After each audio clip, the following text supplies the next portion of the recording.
Michael Brown, solar rays. So these things are turning out to be. I'm long-winded, I guess. Not I guess. It's obvious, right? The last question was, what size system do I need? And I went on a rant. I probably lost everybody.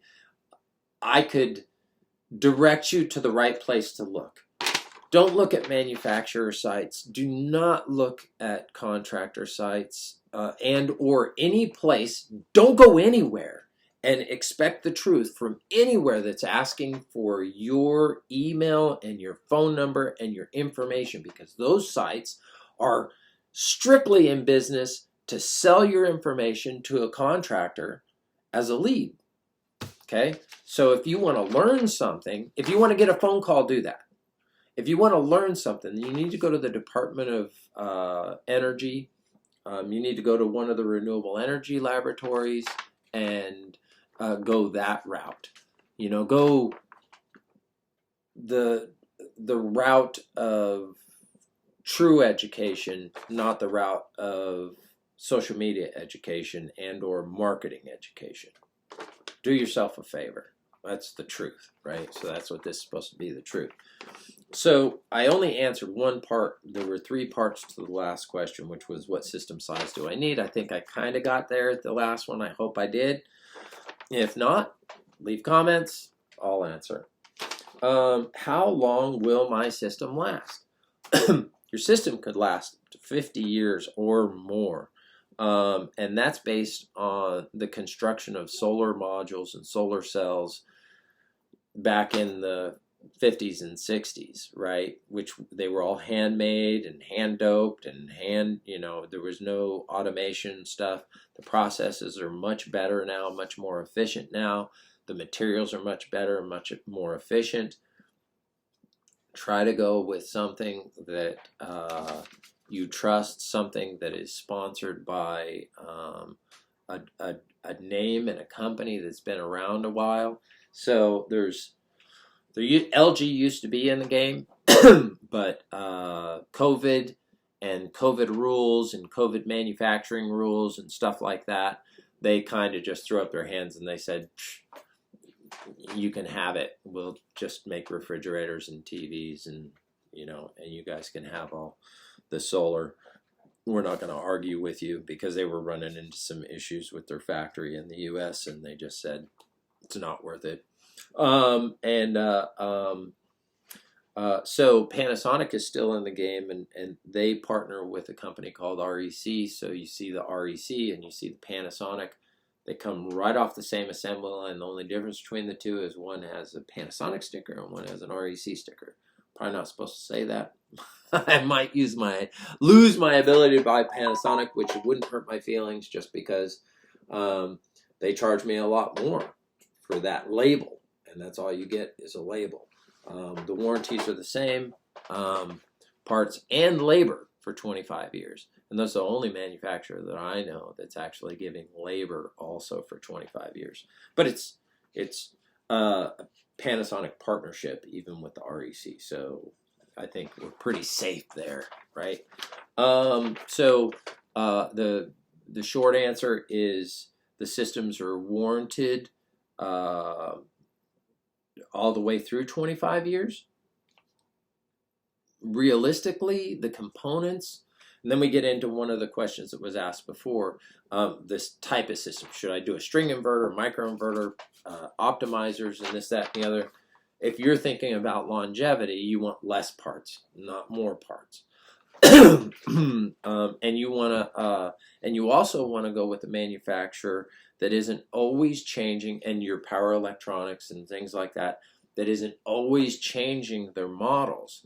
Because if you're going with a company that their claim to fame is, through our 10 years of being in this business, we've had 20 different models, the chances 10 years from now, if you have a failure in one of your components, of getting one of those parts, a correct replacement part that's going to work for you, is probably pretty slim.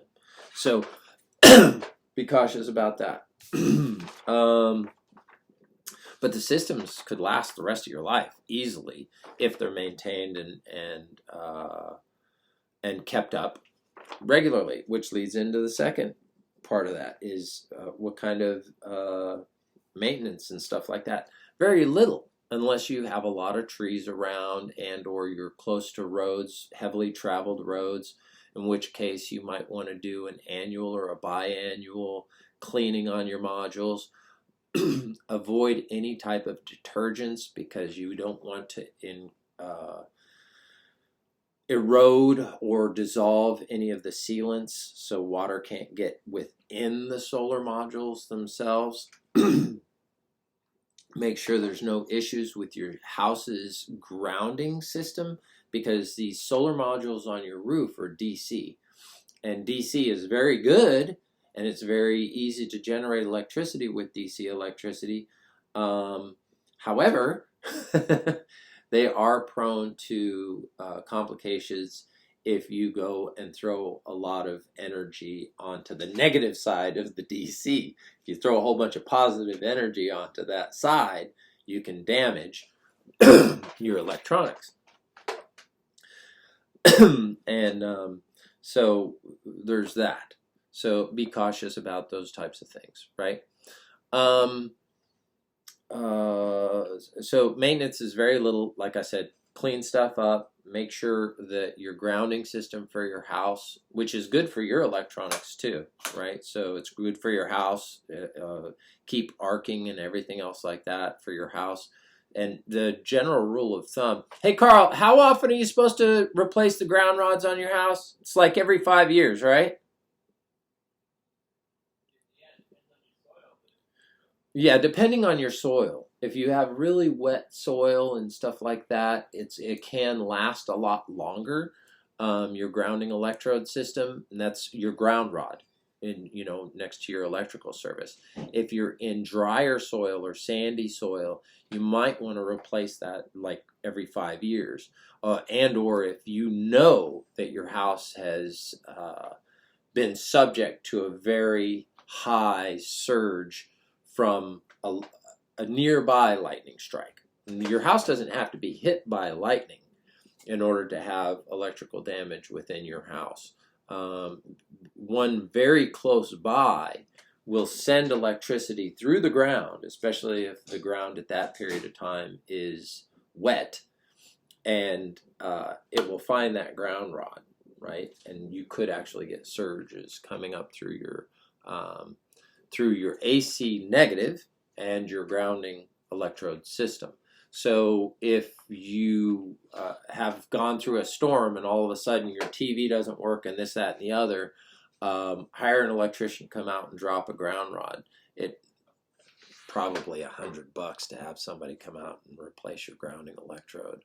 Honestly, it's not rocket science. It's driving another rod in and putting your bonding system on that ground rod. So those are, see, you're gonna get more benefit than just what's the best way to find a solar system here. So it could last the rest of your life, and with proper maintenance and keeping an eye on it, it will. And in fact, we just researched somebody's system because they had some questions about their system. And looked over their system, and I think they were installed 7 or 8 years ago. And not only has the system already paid for itself, but it's given them a benefit of thousands of dollars in that period of time. Okay, so I've got more to go on. I've got a big long sheet. I'm not even halfway done, but I'm just about done with time for this segment. Michael Brown, Truth About. Stay tuned. We got a bunch coming at you.